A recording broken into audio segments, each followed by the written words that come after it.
Golden या सिवाय बोरा को डालने के उस वक्त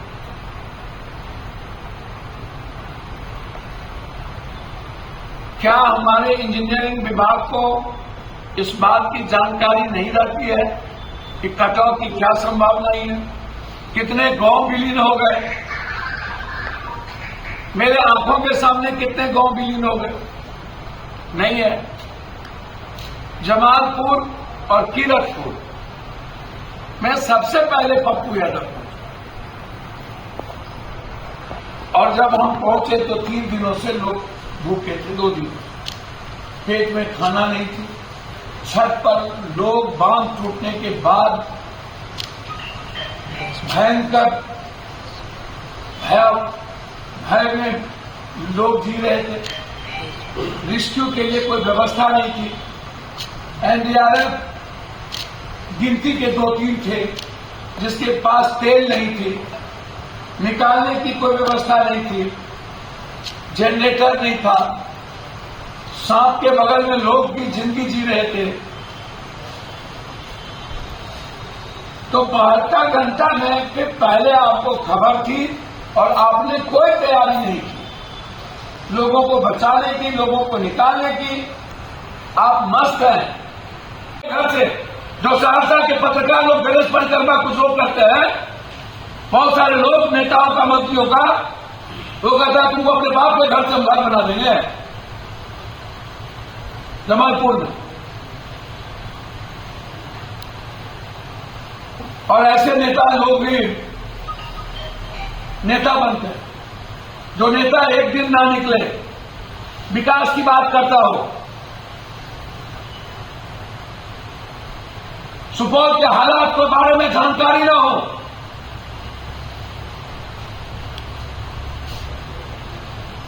सबसे बदतर जिंदगी जीता हो सीमांचल और कोसी मिथिलांचल, वो विकास की बात कर रहा है।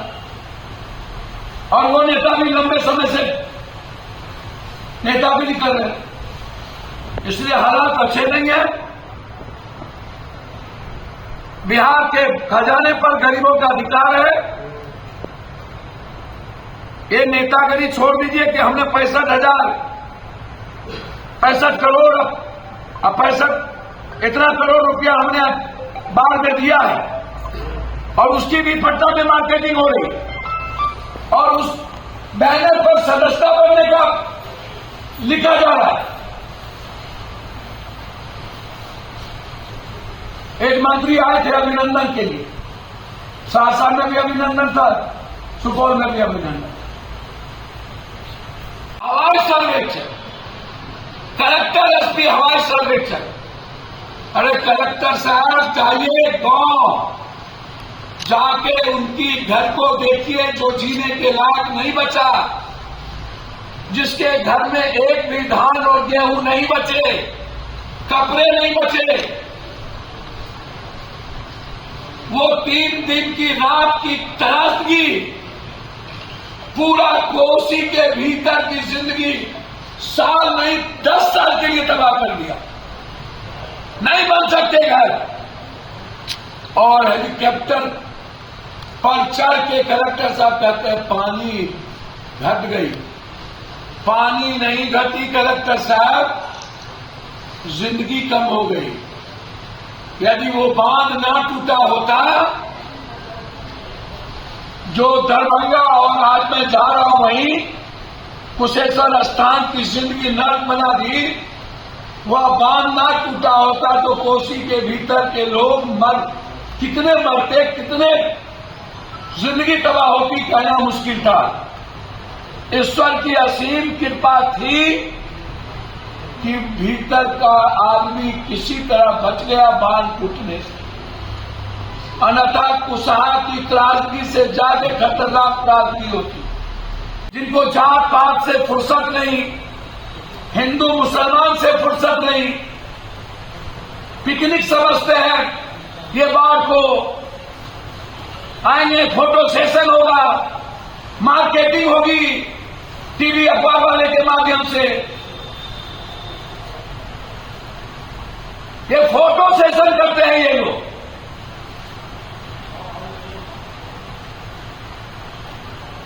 नर्क से बदतर जिंदगी जीने वाला ये गरीब और आम आदमी।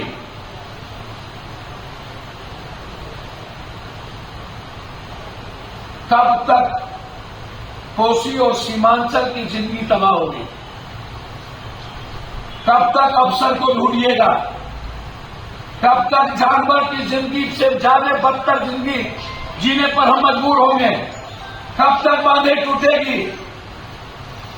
नेताओं ने तो कहा था कि हम संन्यास ले लेंगे, नेताओं ने तो कहा था मूड़ी मुड़ा लेंगे, नेताओं ने तो कहा था, तो भैया संन्यास लो ना। कहां चले गए सिंचाई मंत्री लोग? 7 बांधें टूटी है, एक नहीं। जो लोग रहे सिंचाई मंत्री से लेके जो कॉन्ट्रैक्टर जो लोग, मैं उसकी इंक्वायरी चाहता हूं। नवंबर में तब तक युद्ध होगा सदन के भीतर जब तक कोसी सीमांचल मिथिलांचल या तो मैं रहूंगा या तो सदन रहेगा। फर्स्ट दिन जिस दिन लोकसभा खुलेगा उस दिन जंग होगा इस गरीबों के मौत के तांडव पर। चाहे सामने में पीएम हो चाहे कोई, गरीबों से बड़ा इस धरती पर ना तो कोई पीएम है ना मेरे लिए कोई सीएम। ये लोग कुछ नहीं है, गरीब के पैर की धूल है। ये लोग कोई आंकड़ा नहीं है किसी के। लड़ेंगे इन लोगों से। मेरे हर पैसे पर, घर पर, जमीन पर गरीबों का अधिकार। जब तक मैं जिंदा हूं और जितना पैसा मेरे पास होगा वो गरीबों के घर तक पहुंचे। सरकार जहां सोई रहे।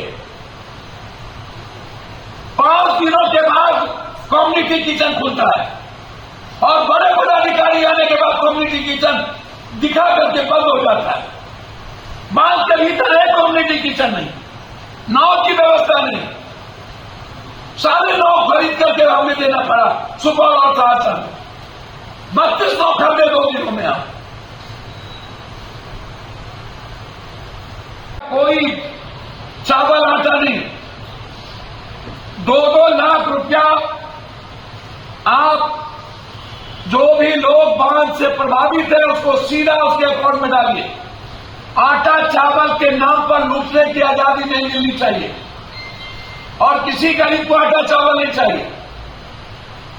मुख्यमंत्री आवास योजना या प्रधानमंत्री आवास योजना से अविरोध भर दीजिए और जो फसल क्षति हुई है उसका मुआवजा दीजिए। धन्यवाद।